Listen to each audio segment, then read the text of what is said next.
People's union four civil લિબર્ટીઝના સભ્ય સુગીત પાઠવ અને કૃષ્ણકાંત ચૌહાણ દ્વારા પત્રકાર પરિષદ બોલાવવામાં આવી હતી.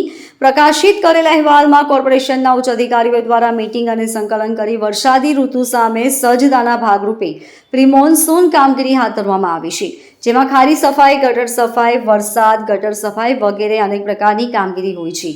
ડિઝાસ્ટર મેનેજમેન્ટના કામો ખરા પણ પોસ્ટ મોન્સૂન બધું જ ભૂલાવી દેવામાં આવે છે. કોર્પોરેશન દ્વારા દર વર્ષે આવી કામગીરી હાથ ધરવા છતાં સુરતમાં વિવિધ વિસ્તારોમાં પાણી ભરાઈ જવા, નુકસાની થવી, રોગચાળો, મૃત્યુ થવા વગેરે બાબતો પણ દર વર્ષે અચૂક બને છે. ત્યારે કોર્પોરેશનની કામગીરીની અસરકારકતાના વિશે સહેજે નાગરિકોને પ્રશ્ન થવાના છે. અભ્યાસ કરનાર સુગીત પાઠક અને કૃષ્ણકાંત ચૌહાણ દ્વારા કેટલાક મુદ્દાઓને ટાંકવામાં આવ્યા છે. ખાડી પૂર સ્થિતિ અંગે ઊંડાણપૂર્વક અભ્યાસ કરાયો છે. વૈશ્વિક પર્યાવરણીય કટોકટીની અસરોથી સુરત બાકાત નથી. 2006માં આવેલા ભયંકર પૂર બાદ અનેક અભ્યાસો હાથ ધરવામાં આવ્યા છે. વિદેશી સંસ્થા અને ફંડ મેળવીને સુરત ક્લાઇમેટ ચેન્જ ટ્રસ્ટ દ્વારા સુરત રેસિલાયન્સ સ્ટ્રેટેજી એડવાન્સ એપ્રિલ 2017માં પ્રકાશિત કરવામાં આવ્યો છે. આ Surat climate change trust Surat corporation દ્વારા સ્થાપના કરવામાં આવેલ હતું. શહેરમાં ખાડીપુર જેવી સ્થિતિ સર્જાય તે અંગે ખૂબ જ ઊંડાણપૂર્વકનો અભ્યાસ કરવામાં આવ્યો છે. સુરત શહેરમાં અનેક નાના મોટા તળાવો આવેલા છે, તેમજ શહેરની મધ્યેથી અનેક ખાડીઓ વહે છે. આમ કુદરતી રીતે પાણીના વહેણ માટે શહેર પાસે ખાડી, નદી અને સમુદ્ર એમ 3 વિકલ્પો ઉપલબ્ધ છે.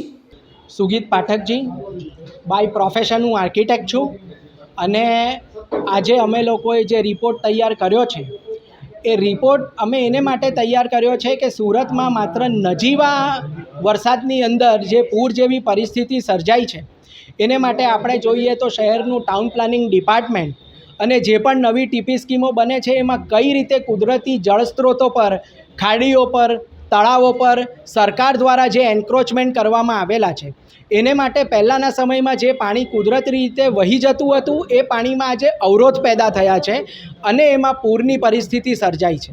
આ પૂરની પરિસ્થિતિ સર્જવા માટે આપણે આની અંદર અમે અમુક ઉદાહરણો પણ મૂક્યા છે કે કઈ રીતે સુરત મહાનગરપાલિકા અને સુડાના ડેવલપમેન્ટ પ્લાનની અંદર તળાવો પૂરીને રસ્તાઓ બનાવવામાં આવ્યા છે, ખાડીઓનું એન્ક્રોચમેન્ટ કરીને રસ્તાઓ બનાવવામાં આવ્યા છે અને આ બધી પરિસ્થિતિઓને કારણે કુદરતી રીતે જે પાણી વહી જતું હતું કે પછી એના એન્કેચમેન્ટ એરિયામાં ભેગું થતું હતું એ વસ્તુ આજે નથી થતી અને એ પાણી આજે શહેરમાં ઘૂસે છે અને લોકોએ હાલાકી ભોગવવી પડે છે. એટલે સરકારના ભૂલોનું પરિણામ કે સરકારે જે રીતે ટાઉન પ્લાનિંગ સ્કીમની અંદર નવા ડેવલપ્ડ એરિયાની અંદર જે રીતે કુદરતની અવગણના કરી છે એનું પરિણામ ત્યાંના લોકોએ ભોગવવું પડે છે. હા, ચોક્કસ સરકારી તંત્રની નિષ્ફળતા એક એનું કારણ હોઈ શકે. બીજી વસ્તુ એક અમારે એ કહેવું છે કે જે ડિઝાસ્ટર મેનેજમેન્ટ ડિપાર્ટમેન્ટ જે છે જે પ્રી મોન્સૂન કામગીરી કરે છે એને પોસ્ટ મોન્સૂન કામગીરી કરીને આ પાણી શેને માટે શહેરની અંદર આવ્યા એનો રિપોર્ટ એ લોકોએ તૈયાર કરીને એ રિપોર્ટ પ્રમાણે કામ કરીને બીજા વર્ષે એ જગ્યાએ પાણી ના આવે એને માટેની કામગીરી નક્કરતાપૂર્વક કરવી જોઈએ. જેટલી જગ્યાએ સરકારે કુદરતી જળ સ્ત્રોતો પર એન્ક્રોચમેન્ટ કર્યા છે તમામ એન્ક્રોચમેન્ટ દૂર થવા જોઈએ અને તળાવની આજુબાજુનું કોન્ક્રીટિંગ, ખાડીની આજુબાજુનું જે કોન્ક્રીટિંગ, આ બધું કોન્ક્રીટિંગ સરકારે દૂર કરવું જોઈએ.